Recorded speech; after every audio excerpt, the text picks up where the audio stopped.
그날은 제가 더 말을 이어가지 않았습니다. 늘 하던 걸 멈췄습니다. 어머니가 그래. 라고 하셨을 때 저는 그냥 고개만 끄덕였습니다. 별일 아닌 것 같은데 그날 이후로 계속 생각이 났습니다. 왜 그랬을까? 그날은 평범한 오후였습니다. 저녁 준비를 시작할 시간이 됐고 어머니와 저는 자연스럽게 부엌에 나란히 서게 됐습니다. 어머니가 먼저 들어오셨고 저도 따라 들어갔습니다. 냉장고에서 재료를 꺼내면서 말을 꺼냈습니다. 어머니, 오늘 이건 제가 이렇게 해보려고요. 어머니는 하시던 걸 잠깐 멈추고 저를 보셨습니다. 그리고 짧게 말씀하셨습니다. 그래. 딱 그 한마디였습니다. 저는 그 말이 대화의 끝이라고 생각하지 않았습니다. 어머니의 짧은 대답은 늘 그랬습니다. 거절이 아니라 여백 같은 것. 그래서 저는 한마디를 더 붙였습니다. 이렇게 하면 좀 더 편할 것 같아서요. 그런데 어머니는 더 말씀을 하지 않으셨습니다.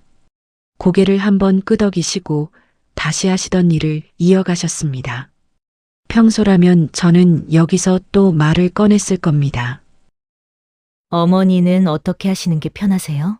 라거나 다른 이야기로 넘어가거나 어떻게든 그 공백을 채웠을 겁니다. 그날은 그러지 않았습니다. 고개를 한번 끄덕이고 손을 다시 움직였습니다. 처음엔 침묵이 불편해서였습니다. 그런데 솔직히 말하면 그건 어머니 때문이 아니라 저 자신 때문이었습니다. 제가 말이 없으면 관계가 어색해질까봐, 어머니가 저를 어떻게 보실까봐, 저는 오랫동안 그 불안을 말로 달랬습니다. 어머니는 표현이 많지 않은 분이셨습니다. 처음에는 그게 낯설었습니다. 그래서 침묵이 생기면 뭔가 잘못된 것처럼 느껴졌습니다. 저는 늘 그걸 먼저 채우려 했습니다. 어머니, 오늘 날씨가 많이 풀렸죠? 어머니, 저번에 말씀하신 거 있잖아요. 그렇게 말을 붙이다 보면 관계도 조금씩 가까워진다고 믿었습니다. 그런데 그날 부엌에서 그 짧은 침묵이 생겼을 때 처음으로 이런 생각이 스쳤습니다. 내가 늘 채워왔던 건데, 오늘은 왜 채우고 싶지 않을까? 말이 없는 부엌은 생각보다 조용하지 않았습니다. 칼소리, 그릇 부딪히는 소리, 물 흐르는 소리, 가스 불 켜지는 소리, 그런 소리들이 가득했습니다. 그런데 대화는 없었습니다. 어머니는 하시던 일을 그냥 이어가셨습니다.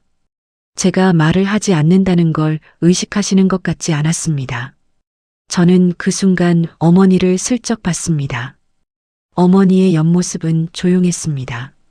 뭔가를 참고 계신 것도 아니고 저한테 뭔가 기대하시는 것 같지도 않았습니다. 그냥 그 순간에 계신 것처럼 보였습니다. 문득 생각이 들었습니다. 어머니는 늘 이렇게 지내신 걸까? 말 없이 뭔가를 하고 그걸로 충분한 것처럼. 그런 어머니 옆에서 나는 늘 뭔가를 더 얹으려고 했던 건 아닐까? 이상하게 마음이 조금 가라앉았습니다. 불편한 게 아니었습니다. 오래된 긴장이 잠깐 풀리는 것 같은 느낌이었달까요? 부엌은 그릇 부딪히는 소리만 났습니다. 그런데 저는 그게 싫지 않았습니다. 어머니가 싱크대 쪽으로 가셨습니다. 컵을 하나 꺼내시고 물을 천천히 따르셨습니다. 저는 그걸 그냥 보고 있었습니다. 평소 같으면 어머니, 제가 할게요. 라고 했을 텐데 그날은 그러지 않았습니다. 그날 저녁을 먹으면서도 그 생각이 이어졌습니다. 나는 왜 늘 대화를 채워왔을까? 결혼을 하면서 저는 늘 긴장했습니다. 잘해야 한다는 것, 실수하면 안 된다는 것, 그 마음이 대화에도 그대로 녹아들었습니다. 침묵이 생기면 제가 잘못한 건 아닐까 걱정이 됐습니다.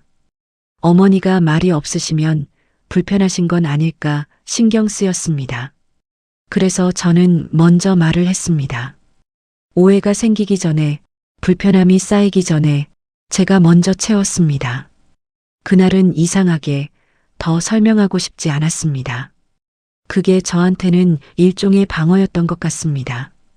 그리고 돌이켜보면 그게 꽤 필요한 일이었습니다. 그날 부엌에서 처음으로 그러지 않았을 때 저는 그 필요함을 처음으로 알아챘습니다. 그동안은 그것이 필요한 줄도 몰랐던 겁니다. 그리고 그보다 더 오래 마음에 남은 질문이 있었습니다. 저는 그 공백을 채우면서 어머니한테 여백을 드린 적이 있었을까? 며칠 동안 그 생각이 마음 한켠에 있었습니다. 어머니가 먼저 말씀하시기 전까지 잠깐의 시간이 있었습니다. 그 시간이 길게 느껴졌습니다. 예전 같으면 이미 제가 말을 꺼냈을 시간이었습니다. 저는 조금씩 말을 꺼내기 전에 멈추는 연습을 하기 시작했습니다. 의도적으로 한 건 아니었습니다. 그냥 말을 꺼내려다가 잠깐 기다려보는 것. 신기한 건 그렇게 기다렸을 때 어머니가 먼저 말씀하시는 경우도 있었다는 겁니다. 이거 좀 익은 것 같네. 오늘 좀 쌀쌀하지. 아주 짧은 말이었습니다. 그런데 저는 그 말들이 좋았습니다. 제가 먼저 꺼낸 게 아니라 어머니가 먼저 하신 말이었으니까요. 제가 늘 채워왔던 자리에 어머니가 들어오실 여백이 생긴 것이었습니다. 물론 늘 그런 건 아니었습니다. 그냥 침묵이 이어지는 날도 있었습니다. 그래도 묻지 못한 것들이 있었습니다. 어머니가 저와 이야기하는 게 편하신지, 제가 너무 말이 많았던 건 아닌지, 그 말들은 늘 마음속에서만 맴돌다가 결국 꺼내지지 않았습니다. 저는 아직도 모릅니다. 어머니가 그 침묵을 어떻게 느끼셨는지 아마 끝내 모를 수도 있겠습니다. 그래도 예전처럼 그걸 다급하게 채우지는 않게 됐습니다. 그 순간이 처음과 똑같았는데 저는 다르게 서 있었습니다. 며칠이 지난 뒤였습니다. 또 비슷한 상황이 왔습니다. 어머니와 부엌에 나란히 서게 됐고 저는 말을 꺼냈습니다. 어머니, 이건 어머니는 짧게 말씀하셨습니다. 그래. 저는 잠깐 멈췄습니다. 딱 그날처럼. 그리고 한 번 더 말을 꺼내지 않았습니다. 어머니도 더 말씀하지 않으셨습니다. 우리는 각자 하던 일을 이어갔습니다. 대화는 그 글의 한마디로 끝났고 부엌에는 다시 그릇소리만 남았습니다. 그런데 이번에는 낯설지 않았습니다. 어딘가 맞는 것 같은 느낌이 있었습니다. 잘 맞지 않던 신발이 조금씩 발에 맞춰지는 느낌이랄까요? 억지로 채우지 않아도 되는 자리, 그냥 있어도 되는 자리. 저는 그날 처음으로 그 자리가 편하다고 느꼈습니다. 오래 걸렸습니다. 10년도 더 걸렸습니다. 그리고 아직 완전히 된 건 아닙니다. 여전히 어색한 순간이 오면 먼저 말을 꺼내는 저를 발견할 때가 있습니다. 그래도 달라진 건 이제는 그러지 않아도 된다는 걸 안다는 겁니다. 대화를 이어가는 것도 선택이고 이어가지 않는 것도 선택이라는 것. 그리고 어떤 날은 그 한 번의 침묵이 더 오래 남는다는 것. 그날은 말하지 않았던 자리에 오히려 더 많은 게 남아 있었습니다. 그게 이상하게 오래 기억에 남습니다. 비슷한 순간이 있으셨다면 조용히 남겨주셔도 좋겠습니다. 읽어보겠습니다. 황금빛 노을은 앞으로도 이런 이야기들을 천천히 전해드리겠습니다. 오늘도 끝까지 함께 해주셔서 감사합니다. 다음 이야기에서 또 뵙겠습니다.